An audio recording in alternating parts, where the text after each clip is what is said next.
Assalamualaikum warahmatullahi wabarakatuh. Bos, bibit bos. Salam bibit Jaya Makmur. Sudah lama ini saya ndak muncul di YouTube untuk berbagi pengalaman-pengalaman saya. Kali ini pengen sharing aja, bukan menggurui ya, cuma sharing. Ini cara saya untuk ngakali tanah yang asam. Jadi pH yang asam itu loh bos. Kalau saya caranya ini bos. Nah, sudah berapa hari ini ya enggak saya siram. Jadi airnya ini sengaja saya habiskan untuk mengubah pH tujuannya.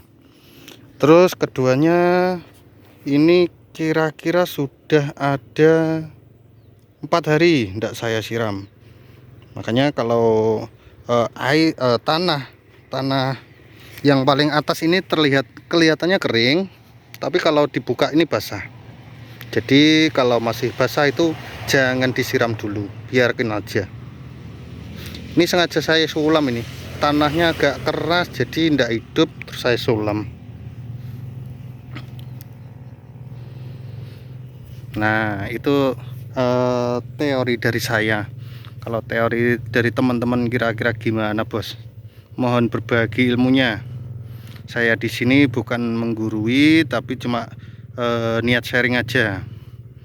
Nah itu bos, yang itu teplok kalau bahasa Nganjuk. Jadi tanah dalam got saya naikkan supaya nanti kalau musim berikutnya itu tanah itu bisa rata. Nah kayak gini. Terus keduanya air biar bisa lebih dalam. Ingat ya bos ya, kalau patokan saya itu jarak air sama bedengan itu minimal 50 meter bos ya. Itu untuk tanah jenis tanah hitam. Beda lagi kalau jenis tanah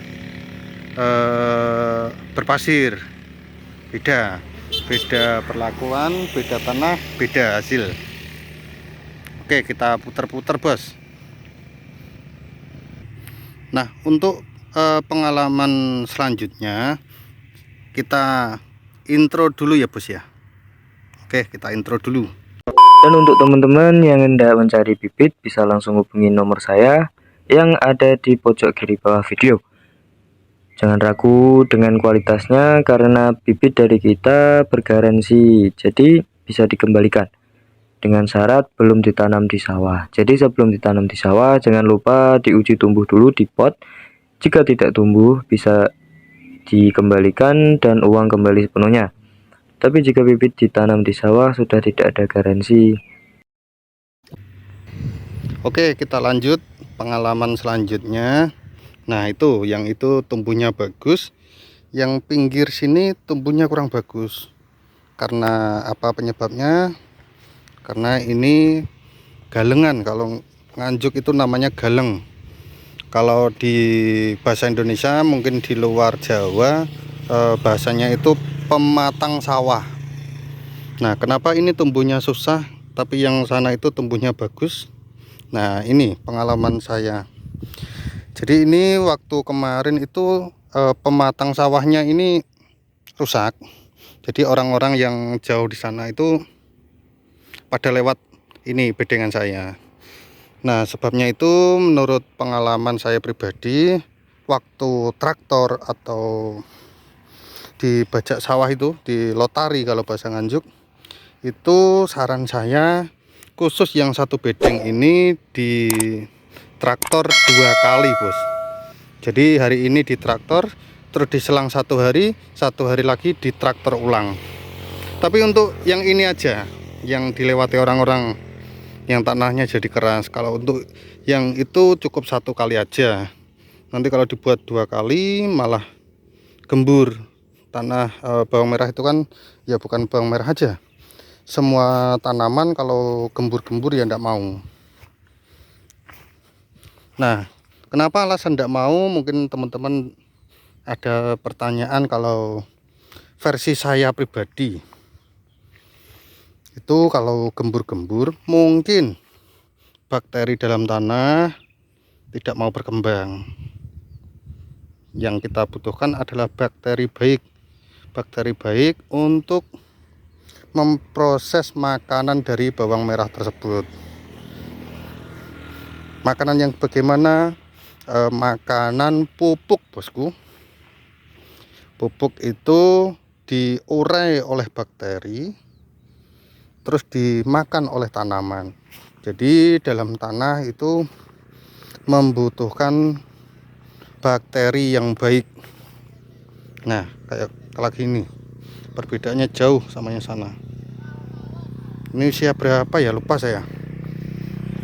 Tanam hari Selasa. Perkiraan saya itu usianya 8 hari. Kalau tidak salah 8 hari. Oke, kita lanjut, bosku. Kita muter lagi. Oke, bos, kita lanjut. Nah, kalau menurut saya, cara mengatasi tanah yang asam itu paling penting seharusnya kapur dolomit. Bukan kapur dolomit, yang paling bagus itu menurut saya kapur gamping, bos. Jadi itu yang menurut pengalaman saya itu agak paling bagus lah ketimbang lain-lainnya. Kalau kapur sudah masuk kemasan itu menurut praktek saya itu hasilnya kurang maksimal. Nah, yang kedua, kurangi penyiraman. Nah, seperti saya contohkan yang tadi, kalau di atas ini kelihatannya kering, itu dibuka aja tanahnya, itu masih basah atau enggak. Kalau masih basah jangan disiram, kalau udah kering boleh disiram. Yang ketiga, kalau bisa air dalam got ini dibuang aja. Ini untuk saya pribadi ndak bisa buang karena pekerjaan pemesanan bibit yang luar biasa permintaannya. Jadi saya agak menomorduakan tanaman saya ini. Gimana ya? Bukan masalah hasil sebenarnya, cuman tanggung jawab aja. Banyak pelanggan itu yang ndak mau cari di tempat lain, mau ndak mau harus di tempat saya. Jadi saya pun harus bisa bagi waktu untuk tanaman saya sendiri dan juga untuk pemesanan bibit bawang merah pada bos-bos yang fanatik selalu minta ke saya. Nah, 1, kurangi penyiraman. 2, kalau tanah masih belum kering jangan disiram dulu. 3, kalau bisa air dalam got dibuang full. Kalau bisa disedot aja untuk dibuang total. Kalau punya saya ini tidak bisa dibuang langsung, harus disedot. Tapi karena waktu yang terbatas, teman-teman saking capeknya, jadi tidak bisa melakukan penyedotan atau pendiselan.